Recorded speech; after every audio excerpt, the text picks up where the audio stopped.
Hey, how are you people?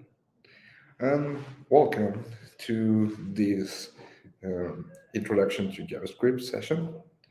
I'll post a comment here, so please don't forget to register so I can count your attendee. Hi, we have here enthusiastic alien.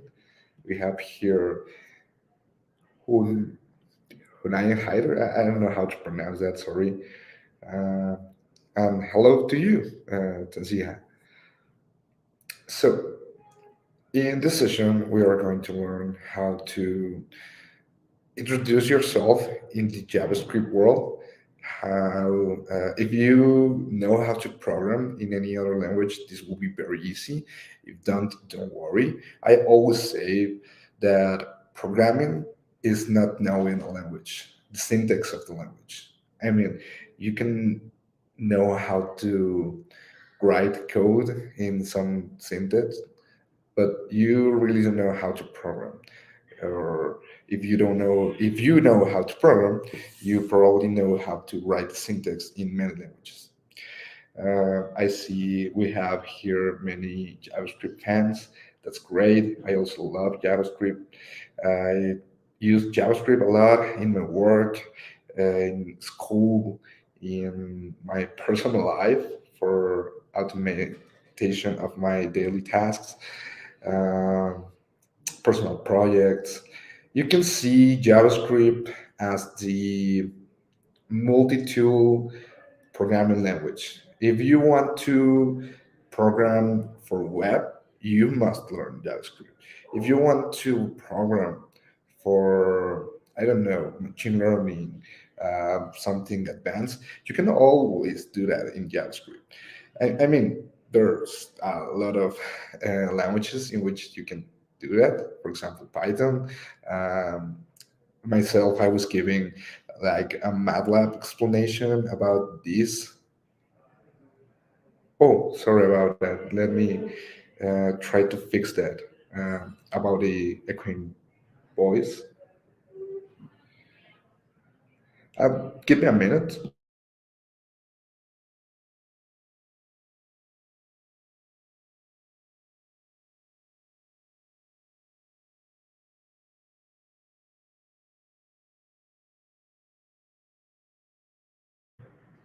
Okay, I tried to switch the mic, so it that work?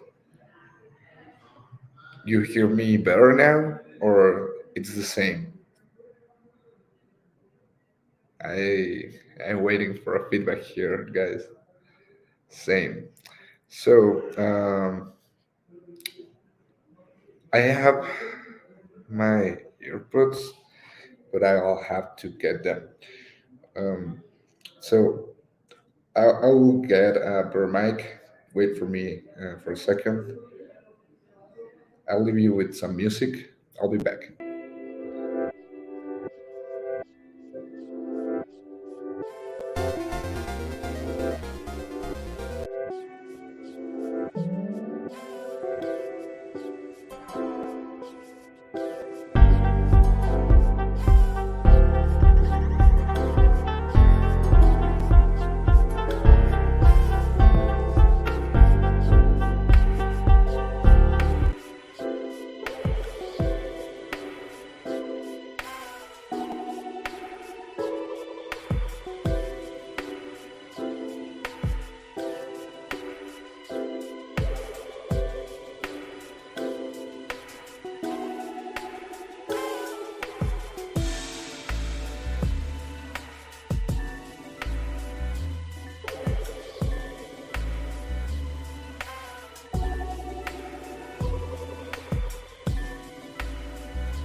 Hey, I'm back, and I got this. So I I hope this improves the audio.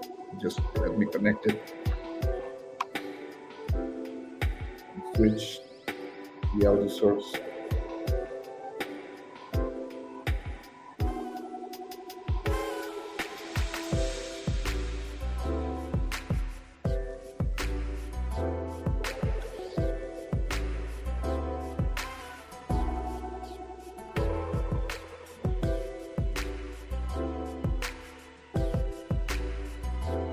Okay.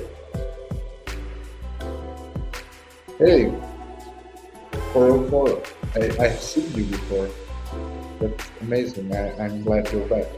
Uh, Accordingly, this should be working right now. So uh, please let me know if the audio got improved or still the same. That would be a shame. I mean, like, I got this mic or nothing. But I think we can continue now, right? Um, oh yeah, the music. Excellent. Okay, we're back. The music is gone, and the audio is improved. That's perfect. Um, Returning, what I was saying was that JavaScript it's a great tool, and I was trying to convince you why is that. JavaScript it's the base language for web. You need to learn JavaScript to do web. You can do machine learning JavaScript, but you can also do like mobile, desktop. You can do data analysis. You can do whatever you want with JavaScript, front end, back end. Well, it's really a multi-tool programming language, and I encourage you to learn JavaScript if you don't. Um, how many of you know like basics of JavaScript? How many of you don't know anything about JavaScript? And how many of you don't know anything about programming at all? Like this will be your first contact with the tech world. Oh, I see we have someone learning JavaScript right now, and that's amazing. In this session, I will give you some useful tools you can go and yeah use for improving your learning. Some resources like pages, documentation, GitHub repos, projects, etc. I've tried making a GS tutorial, just timing using a tutorial, and how was that? It went well. Can you share it with us? Are you proud of what you built? Okay, so I see you guys already want to learn JavaScript or are trying to learn in JavaScript. Oh, we have another one. Let's see. I don't know the basic of JavaScript, but I have learned Python and C++. That's cool because you are so in touch with any other programming languages. So again, getting into JavaScript it will be much easier. And here we have a good example. You learn Python and you learn C++. That are two very different languages, right? Because we have one with strong typing, which is C++. You have to specify every single variable, what type of it is, how long do the writes are. Like you have to give a lot of information or for the compiler, right? Uh, in Python, as and in JavaScript, you don't have to give that information to the compilers. You just need to. It's almost as natural language. And more in Python, to be honest. In Python, you don't even write. semicolons or um, parentheses, or you basically write words and that's all. JavaScript, it's almost like that, but again, it's different. One thing you'll have to remember every time you're writing code in JavaScript. If you were in the past session with Will and with Aaron, they were talking about object-oriented programming and functional programming. In JavaScript, everything it's an object. And these objects have like primitive values. These primitive values are numbers, strings, um, whether they are, we have Boolean, and from them we have the variables we declare, which hereditate like objects from these ones, right? Uh, primitive values here give us the type of the values, the functions, or whatever we are trying to tell the computer in JavaScript. I will make this more comprehensible with examples, but in this part, we're just talking. I'm reading comments. I'm trying to solve questions you have about language.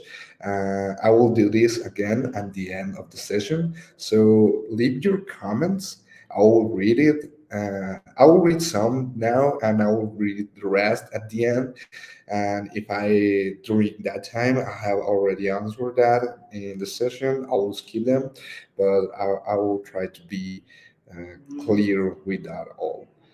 Let me see where I. Okay, I heard people are also making desktop apps on JavaScript. Is that too? Yeah, that's true. And if I can remember it well, Visual Studio Code, the well, technically it's not an IDE, but the the program we use to write code, Visual Studio Code, it's written on JavaScript. Um, I'll give you the name exactly. It's ElectronTool. It's like the framework in to help you convert JavaScript code into desktop apps. And that's amazing. Again, you can do whatever you want with JavaScript. There's no limit. Um, is this first session of JavaScript? Mine it is. I don't know if there's another coach, another person learn teaching JavaScript. Sorry, I did know there is some sessions about how to build your first web page using JavaScript, CSS, and HTML. They should be amazing. Join them. But in these sessions, in particular, we are going to learn the fundamentals of the language, not focusing on only web. We are going to focus on JavaScript as a language, not as a tool. I'm currently learning JavaScript, looking forward to learn new things in this session. That's amazing. Okay, can we create a cross-platform application using React?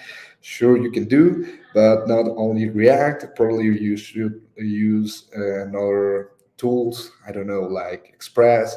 Um, I told you before you can do front end. For example, React it's front end, but you can also do backend with JavaScript. There is Node. There is Dino now. That's funny because it's from same founder as Node, but they just switched names.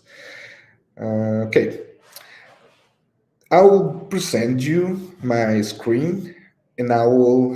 um lead you in how you should start learning JavaScript. Because with all we talk this far, like, yes, I can do this and I can do that, but I have no entry point. I don't know where to start, and that could be difficult, to be honest. And I have passed that myself. Um, the world is so big with JavaScript, you don't know exactly where to start, and that's what I came to help with in this session. You're supposed to see my screen now. Let me know if that's true. If don't, uh, help me fix that. Please leave it in the comments. Okay, I think you see it. So, what do we need to do to learn JavaScript? I'm pure beginner. I don't know where to start, and I probably go to Google and Google something like how to learn JavaScript. Right? Let's see. Google show us, depending on your cookies and your profile and whatever, some videos, some resources, and some material. Codemy Academy, some even uh, yeah, maybe even ads for pages or companies or schools that wanted us to pay them to teach us, and that's not bad at all, to be honest. I started my way in a boot camp. They it's maybe a lie that you become like a full developer in 3 weeks and whatever. Yeah, that's a lie. You don't. But at least they give you some idea of what you need to learn, and that's a valuable thing. Uh, but again, you don't need to pay to learn JavaScript. Here, this one, it's the one I wanted to show you. The developer Mozilla organization has um, documentation about JavaScript that is the one I used most. You can find like this JavaScript first steps, tutorials, articles, and so many resources you can use to learn how to do JavaScript and what you can do with this language. But also, you can go directly to the page, use MDM,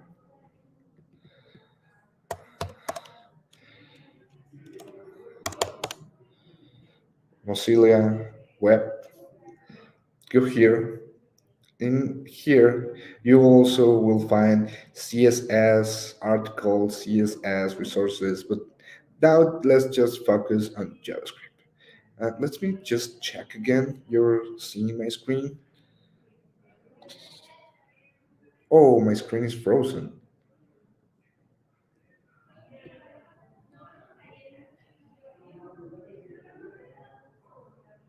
Is my screen frozen?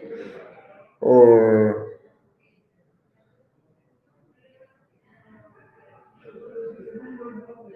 oh, sorry. Um, Let me see. Let me, if I remove my face from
The audio went,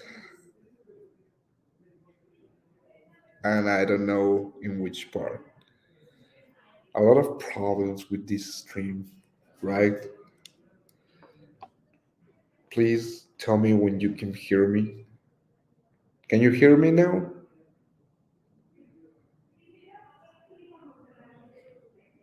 Hey, can you hear me now? Okay, I don't know what happened. My mic wasn't turned off. Uh, okay, I will just repeat what I just said. Don't worry. I was telling you that I have three principal sources where which I use as JavaScript documentation. The first, as the most important one, it's the Mozilla one, the one I am showing you right now. It's the most complete documentation I found.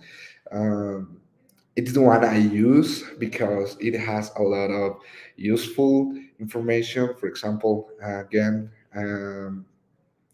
here I have the built-in objects, the arrays, the booleans, the the functions, uh, types, not number, object, promise.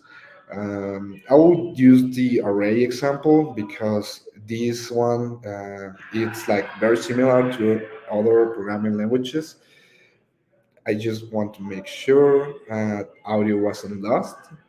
Still, can you hear me again? Yeah, sure. I will. I will share the resources with you. Um, this one, the first one, I just share it. So if you go to the comments, here's the link, and here you will find the explanation of what this an array is, the description. And remember, I told you at the beginning, everything in JavaScript it's an object. So as an object, this has properties and methods. You can find the index of that. Here you can find all the methods, all the properties we have as an array.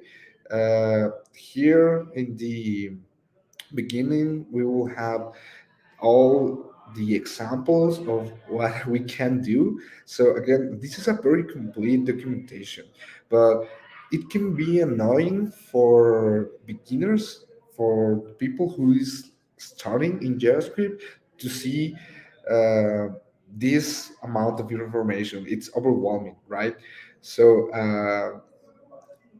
another recommendation I have for you it's Web Tree School, W3 School. Uh, Again, let me copy and share this with you. But here you will have a more compact way of exploring, for example, the arrays, the information we have to learn JavaScript.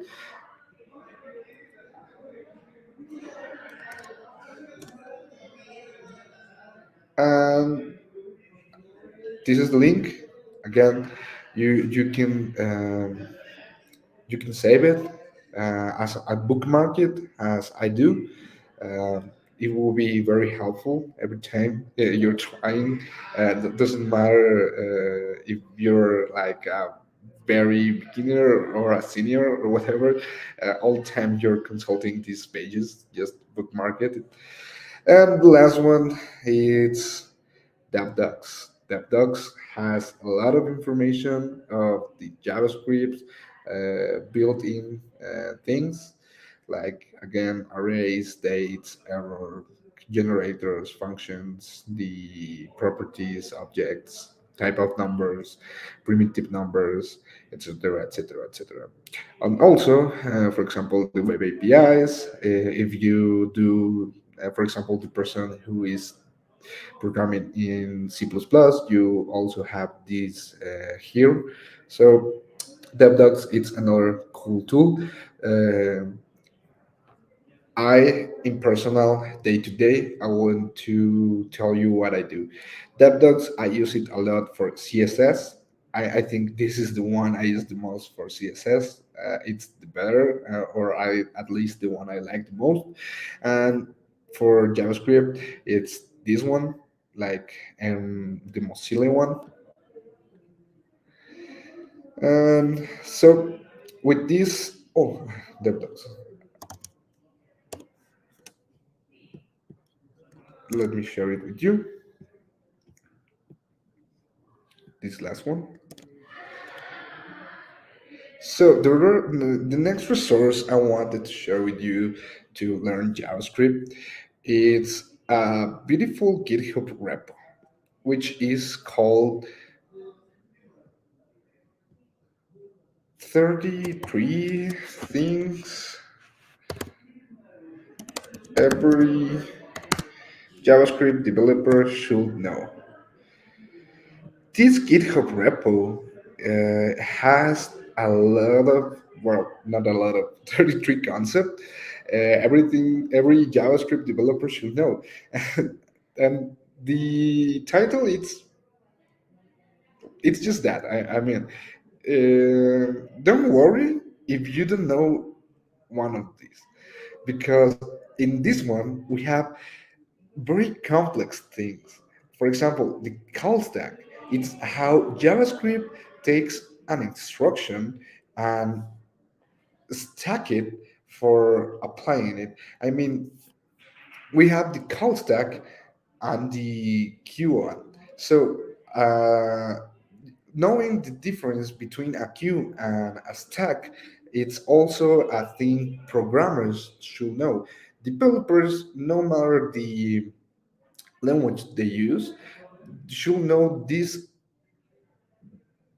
concepts. I mean, the difference between these two ones. And when we want to apply that to JavaScript, it's when you become a JavaScript developer. Again, this repo, it's not for beginners. I mean, it's not a thing we should feel bad about if we don't know any concept. We should use this as a tool. Um, Give me a second. I'm going to mute my. Okay, yeah. Sorry, I lost track. I was receiving a call. I hate when this happens.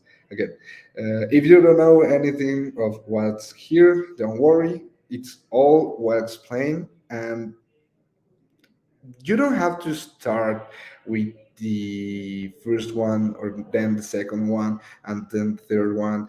No, it doesn't matter. And just grab someone here, for example, closures. Closures isn't that of yeah, it's not that hard. But we have here a lot of reference and a lot of articles we can use to fully understand the concept of closures. Even we have videos here. This is why I think this GitHub repo it's so cool, because they don't only tell us what we need to know for being a very good JavaScript developer, but they also instruct us on how we can learn that concept. Clean code, for example. Clean code, it's not a thing only good JavaScript developers should know. Clean code, it's a thing all developers should know, but how to apply this to JavaScript, it's the key concept.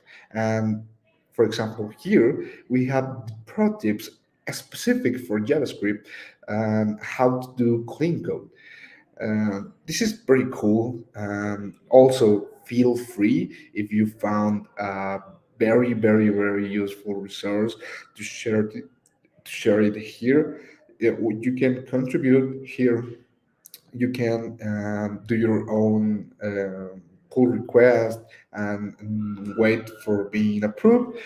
So let me copy this and I will share it with you.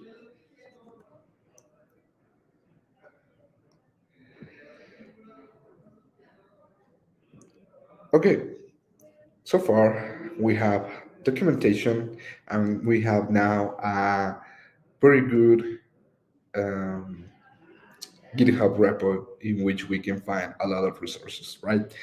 But we haven't programmed anything in JavaScript this far. I'm going to read some comments to see if we have some questions about what we've seen. And then I'm going to open a little workspace so we can run some lines of JavaScript so you will see how familiar or not are you with this syntax, right? Let me see where I leave the comments. Okay, okay. Yeah, here one. Also, you can later share resources, where to refer, and continue learning. Yes, yes, that's why I've been doing this for. I am excited to learn new hacks for JS. That's cool. The syntax of JS, it's a bit tedious. I don't know. We can argue about that because it depends. If it was your first programming language, you don't have how to compare, or if you came from a programming language like Python, in which you just type words and everything magically pops up.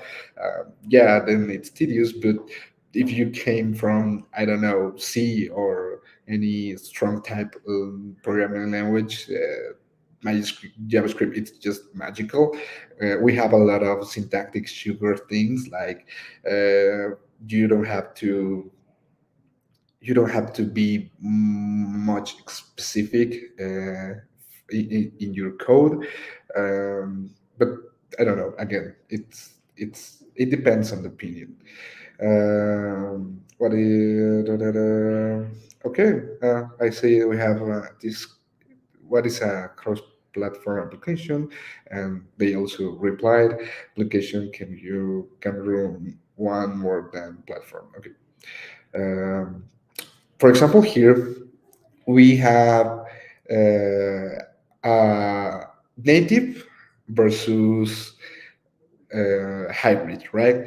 If you want to build a native application for iOS, you need to program it in Swift, right?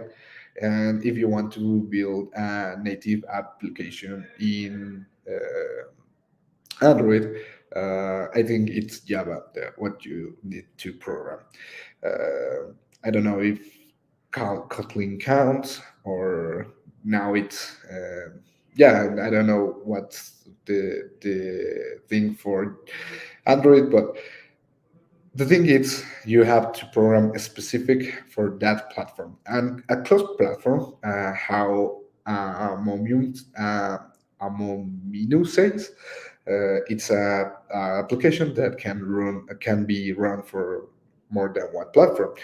When you write your application in JavaScript, you can use tools as Ionic, which is from Angular, or React Native, which is from React, or I don't know. I can't think anymore right now, but there's a lot more. Um, and these applications can now be run in iOS devices and Android devices and even in web. And you have the possibility of take your code and share it with a lot of platforms. And that's cool. In my work, I work as a front-end developer in a small company called Vigo. We actually code in Angular, and we use Ionic to share the application for iOS and Android. And I think that's cool, and it's possible thanks to JavaScript. I have a hello. Got it. That's cool. Again, you see the thing not as tedious as C++. That's what I'm talking about. It depends on what you like and what programming language you came from. Okay, grad stopwatch project, visible. Then, then we have no more questions. Okay, okay.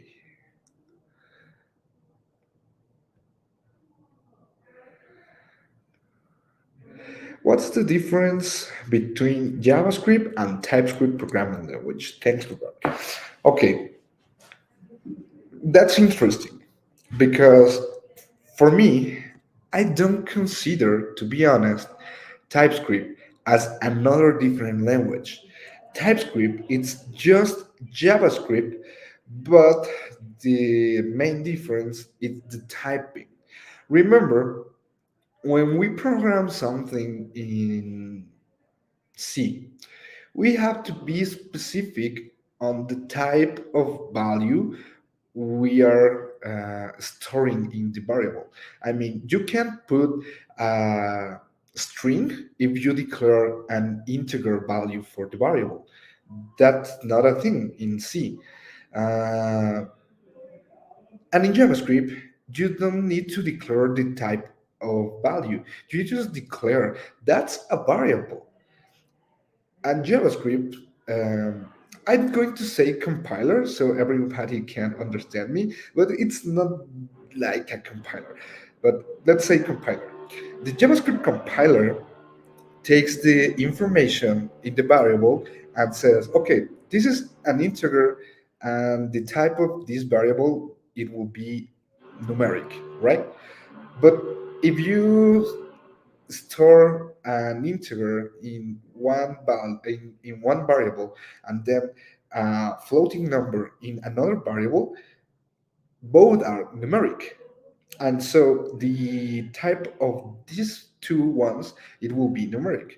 If you do an operation on both variables, let's call the first one A and the second one B, you will have a numeric value at the end. Again, it doesn't matter the first one is an integer, for example, 2, and the second one it's a floating number, for example, 2.1. If you multiply them, you will have the floating number at the result, but it will be numeric. JavaScript doesn't care about what types of values are you storing. Uh, JavaScript just take these ones and do magic with the variables and led you to a result. If you're trying to do the same thing in TypeScript, you can use TypeScript as JavaScript, but then you take the strong of TypeScript, which is being strong type. In TypeScript, as and in C, you have to specify the type of the variable you're storing, the type of the result of the function, the type of etc., etc., etc. That's why it's called TypeScript. Um, in JavaScript, we don't care about types. In TypeScript, we do care about types. I was talking about in my company or the company I work in, we do Angular. Angular is a framework which requires you to write your code in TypeScript. For example, in React, which is another framework for doing frontend, you can do TypeScript, but you don't need to. If you want, you can do JavaScript. In Angular, that's not an option. You have to do TypeScript. But again, for me, TypeScript it's not a different programming language. TypeScript it's just like another layer of JavaScript. You learn JavaScript, then you learn TypeScript. Because when you know how to do JavaScript, TypeScript it's just adding types to that knowledge you have now. For example, here we have TypeScript. It's Microsoft version of JavaScript, right? I mean, yeah, because that's funny. A lot of companies have influence in JavaScript and etc. Remember, JavaScript it's a programming language that came from a big history of the war for the internet and etc. But for example, I'm talking to you about Angular. Angular is a framework from Google and need to use TypeScript. TypeScript uh, it's strongly manipulated by Microsoft. So we have Microsoft and Google, and we have. I was talking to you about React. React is from Facebook, and that's a big mess. Just don't focus on companies. The difference between JavaScript and TypeScript, as I was saying, it's just the typing. In further editions of this, we can get more deep about what's typing, and I can share with you some examples. But this far, I think I solved the question with a great answer. I don't know if there's like more questions I can help you solve. Uh, Hello, what are the coding norms and standard while a life cycle development process step for an app project program? Thanks and regards, MH. Um, I think you're referring development life cycle. Yeah, I don't get that. Um, Tintin, can you help me understand more your question? I think I don't got what are you trying to solve here? But you have another question, which is, can you tell us about ECMAScript, like the AES norms? It's that the same questions or are different ones? Okay, yeah, between two versions, AES and the last but not least, AES 13. This is funny. Uh, I'm going to leave the comment here.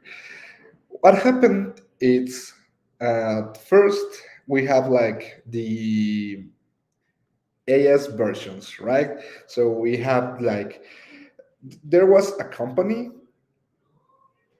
which was the one in charge of giving like the JavaScript versions as a standard.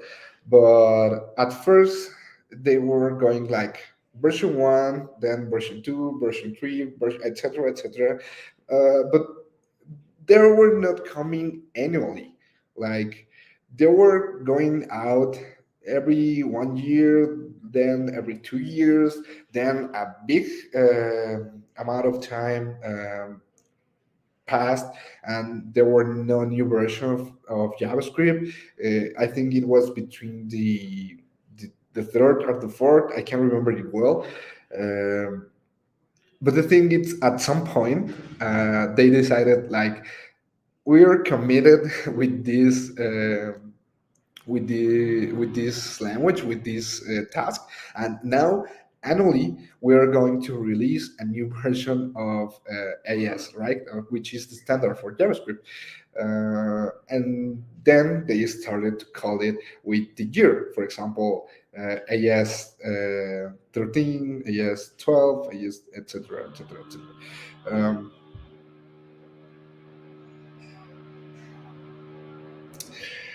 The versions of JavaScript, it's an interesting topic, but as beginners, I would say you don't need to focus much about that. Why is that? When you write JavaScript, let's say you are coding like the most recent version of JavaScript, and you have a lot of new features and new syntactic sugars. For example, the arrow functions. It's not that new, but it's nothing that were in the first versions. So new and new versions of JavaScript will come, and you without worries, can write the newest versions of JavaScript and remember where your code is going to run. If you're coding for web, your code is going to run in the web servers. So the browsers are the ones in charge to be as updated as they should so they can run the newest versions of JavaScript. But if they don't, you don't have to worry because we have some things like Bubble or some things like another JavaScript precompilers, which translate your newest JavaScript code into whatever version of ES you want without errors. I mean, there's nothing you can not do in these new JavaScript versions that you cannot in the previous ones. So a lot of the improvements they add in JavaScript. For example, I have a very good example. JavaScript isn't that good for numeric operations, to be honest. And as I was telling you, we have like this numeric primitive value, which stands for integers and values and double floating numbers and a lot of values. And recently, they added a new type of numeric called big number or something like that, that helps you um, to have more memory in which you're allocating this numeric value. So the digitals, the digits after a zero don't get lost. If you store in a numeric, uh, like the first numeric value of JavaScript, you lost information after I think 15 zeros. Yeah, if when you have very big numbers, that's why they call the new one big number, because this one helps you have more memory and store this big amount uh, of information and don't lose information. Sorry for being that repetitive, but yeah, when you do these operations, you don't lose those last numbers. Uh, but the good thing is that you don't have to worry about that because JavaScript does it without asking you. JavaScript doesn't ask you like, "Hey, which type of variable you want to use here?" No, he reads the number and he says like, "Okay, this number you store it's very big, so I'm going to store it in the new big number type of variable." And again, it doesn't ask you, it's just an improvement they added, and that's a cool thing. And if you're running JavaScript in the latest browsers like Chrome, Firefox, Opera, Brave, it doesn't matter. They have support for that. So yeah, the ECMAScript version of JavaScript are very interesting. You should be reading the new versions every year, and you should be on top of what's happening. But that's just if you want to be a very serious JavaScript developer. If you don't, if you want to use them as a tool for doing web or for doing whatever, don't worry, JavaScript will do it for you. So I hope I answered your question. And I have another one, which is what are the frequently plugins and APIs JavaScript library that you use in your daily project? Okay, for me, plugins. That's interesting. Um, I'll go to the browser again, and I'm going to show you npm. npm is the package manager for JavaScript. Here you will find the plugins or whatever. You can like search timer and you will find a timer, which is a package. Uh, I don't know if it's well documented. Yeah, I think it has a lot of weekly downloads. The thing I don't like, it's like the last publish was 3 years ago, but here we have a timer we can use, and we can use this extract of code and prevent ourselves for coding all of this because someone in internet already done it, and we don't need to copy and paste it. We can use npm I timer in our console to extract this package and put it in our project. Uh, I don't have yeah. Let me share the link. Don't worry. Uh, just a little thing right here to use npm. You will have to have install Node. Let me share the link of Node.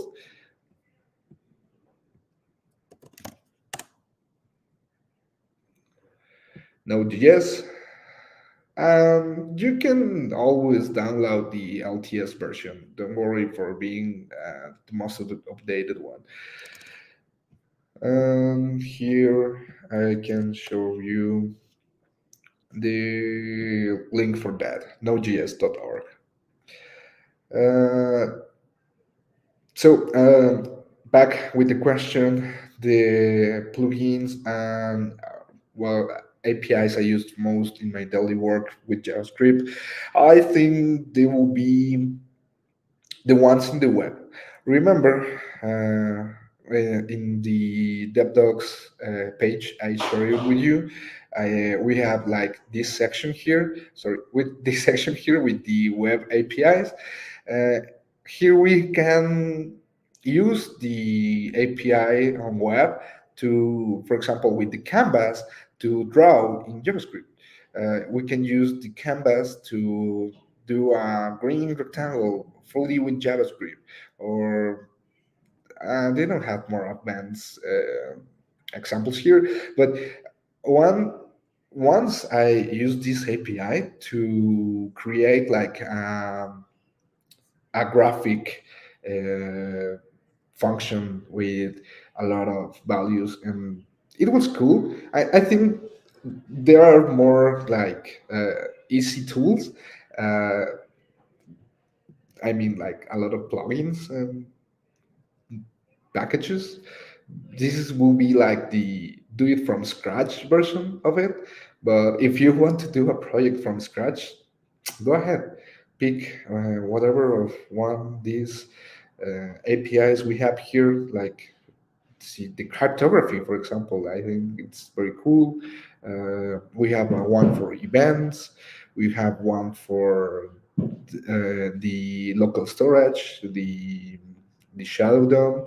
Uh, go go crazy. Pick whatever you want. WebSockets. It's an interesting topic if you haven't heard of it. It's the API. The most of the chats use to keep the connection between them. Um, so let me see if we have more questions. Can you please share the link? Ah, yeah, I'm sharing it. Oh, thanks a lot. Uh, so this was a very cool session. I need to end this session now, but yeah, I hope you enjoyed it. So, guys, if you have more questions, I'll be in the chat, in the comment section, answering some minutes from now. If don't, I hope to see you in our next section.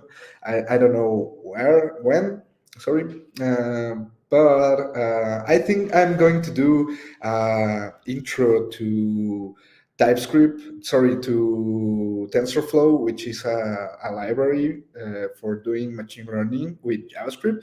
I know that's more advanced than the things we have done now, but feel free to join me. I think it will be very interesting. Um, So that's it. See you.